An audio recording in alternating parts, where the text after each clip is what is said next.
One of the winningest coaches in Division II history. He won an outstanding 75% of his games during a 25-year head coaching career. Bloomsburg University's all-time wins leader and the first ever inductee from Westchester University, Coach Danny Hale. Danny Hale at Bloomsburg. You stick with what you believe in. You build a foundation. You get the kids. You motivate them. You coach them up. A lot of great players, coaches. Fortunately for me, I was able to attract some great men that bought into the program, coaching staff that stayed with me and loyal. I just couldn't ask more. JT stepping into the pocket, throw for the end zone, fires away, and it's intercepted. It is intercepted by Bloomsburg. Bloomsburg is going to go on to the championship. It's a great honor for the totality of the program with all the players that are involved, the coaches. We're all part of it. We all share in this award. Danny Hale.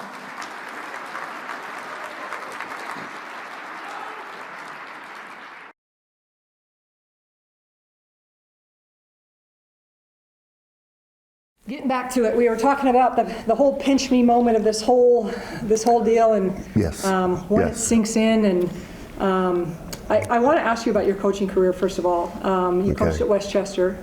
I did. You went to school at Westchester. Correct. You played football at Westchester. Right, correct. Tell us a little bit about that school and why it was so important for you to go home. Well, Westchester, I was a head coach there for 5 years, and then Bloomsburg for 20 years. I don't know if you're going to ask about that as well, but 5 years it was in the neighborhood. At that time, there was major college and small college, and we were, it was a school that I decided to go to, and when I came out of the Marine Corps, I came back to get a master's degree, and that's what started my coaching career, was at Westchester as an assistant coach for a couple years, and then embarked on the University of Vermont, to Bucknell, to Colgate, and then got my head coaching to return to my alma mater at Westchester, where I was there for 5 years, and then stepped away and went up to Bloomsburg. Amazing career. You won more than 75% of the total games you played. I swear I didn't even know how many wins I had. It just sort of, and especially in the smaller levels, you go from one season to the next, and it's just ongoing. There's always something you got to take care of. So you never have a chance to fully enjoy your previous season. You're on to your next one. Preparing, either recruiting or blah blah blah, and. So you never really look back and reflect, and so 75%, wow, that's pretty good. It was real good. Well, motivated to want to keep my job, so. Can you talk to, the National Football Foundation is an organization that really recognizes sport at all levels. And that's what I think was one of the most special things about this. It's not just the D1, Alabama, Mississippi type players, it's everybody. Can you talk about what it means to represent Division II? Well, it means a lot. I made a career choice to stay at a Division II level, and there's some reasons involved there. One being, when I took the head job at Bloomsburg, I had an 11-year-old son that was diagnosed with cancer, so it just changes perspectives a little bit there of, unfortunately, a lot of people want to puddle jump in order to make more money or more prestige or whatever you want to call it, and that's each individual's motivation. Mine said, hey, I enjoy this Division II level. We had a little scholarship that I never, I wish I had the full amount there, but I had a little to work with. And you could make impact. It'd be a student athlete. I still am a believer of that. I think we've sort of gotten away. I don't want to get into that politically right now with what's going on, but I enjoyed the level and developing young men that most all of my players I would recruit were redshirted, and I matured them and got them ready. And I look back now with transfer portal and NIL, a few of those guys wouldn't be there. I have a young man, Jari Evans, I was hoping would come in with me in this class that played for me. He'll be in the National Football Hall of Fame probably before he gets in here, but I'm not sure he would have stayed with me then. After year 2 or 3, he would have been gone.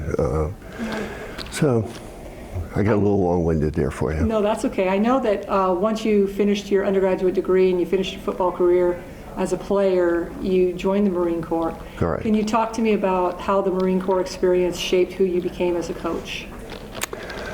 Well, I think the Marines is, you didn't have all the best of everything you may do. And that's sort of my coaching career paralleled that a little bit. Wherever I went is I didn't have the fully funded or full coaching staff, so you got to adapt and overcome, and as a Marine I was able to do that. Decided to go the OCS route, and I guess I'd back up and say that there I played for the Quantico Marines 2 years, 70 and 71 seasons, and due to an injury, helped coach as well, and it was a great experience. And Marine Corps, you definitely carried a lot of that into my coaching, but enough said there. Tell me what the sport of football has meant to you throughout your life. I look back on it, it's definitely shaped me to who I am, as I wouldn't be this, without the football life, the motivation of being a player from little Pop Warner in Ohio to going on your high school career. I had 3 different high schools, and a common denominator was football to help me get through. I left from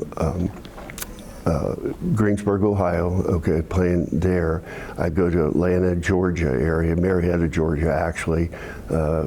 But football helped me blend in, and I was the Yankee coming in there. And then we moved to Upper Darby outside of Philadelphia, is where I ended up graduating high school from, and they called me Rebel, but the transition was football.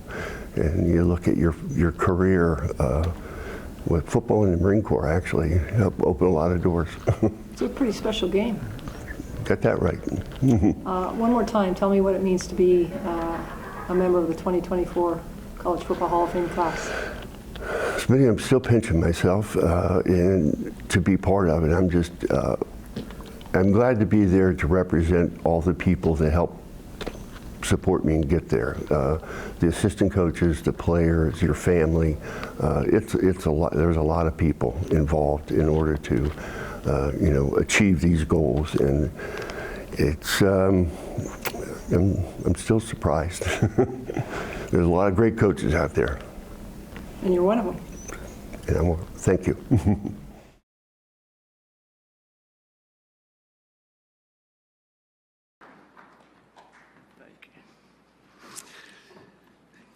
Gentlemen, please rise and place your Hall of Fame ring on your finger.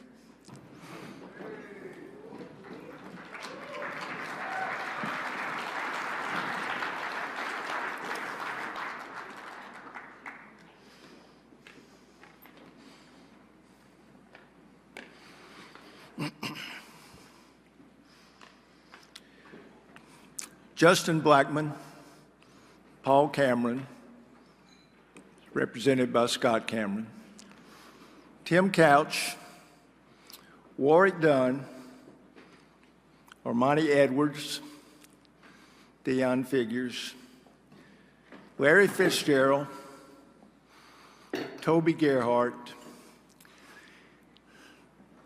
Dan Hampton,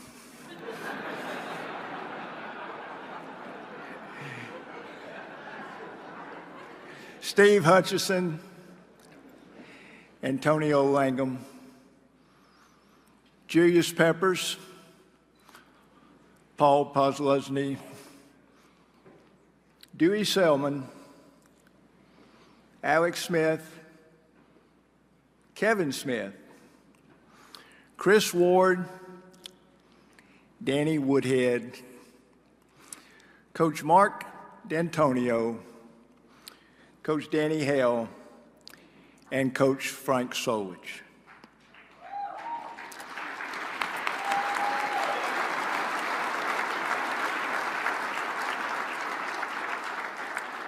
On this date, December 10, 2024, the members of the Honors Court, the Board of Trustees, and the 120 chapters of the National Football Foundation have noted you worthy of enrollment in the NFL College Football Hall of Fame.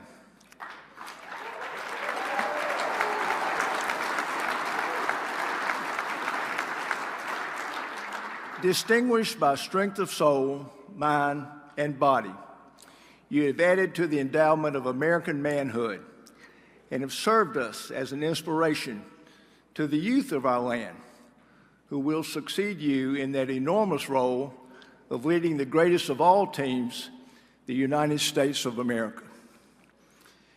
To make sure that your names are duly honored and the memory of you made certain as long as our time shall endure, I now, on behalf of the National Football Foundation, declare that you are inducted into college football's national shrine.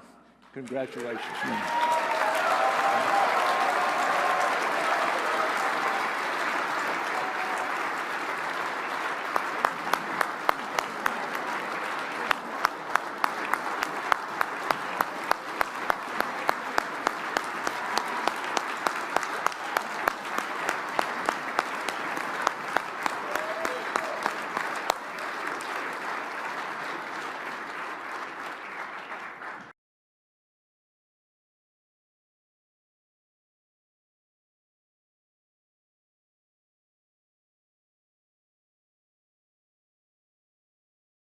Our next inductee was the head coach at Westchester from 1984 to 1988 and at Bloomsburg from 1993 to 2012.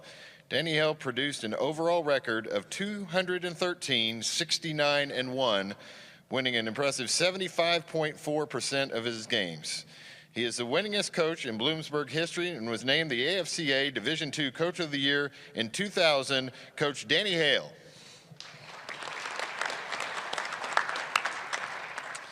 Coach, you finished your career as one of the winningest coaches in Division II history, helping Bloomsburg to a national championships appearance in 2000.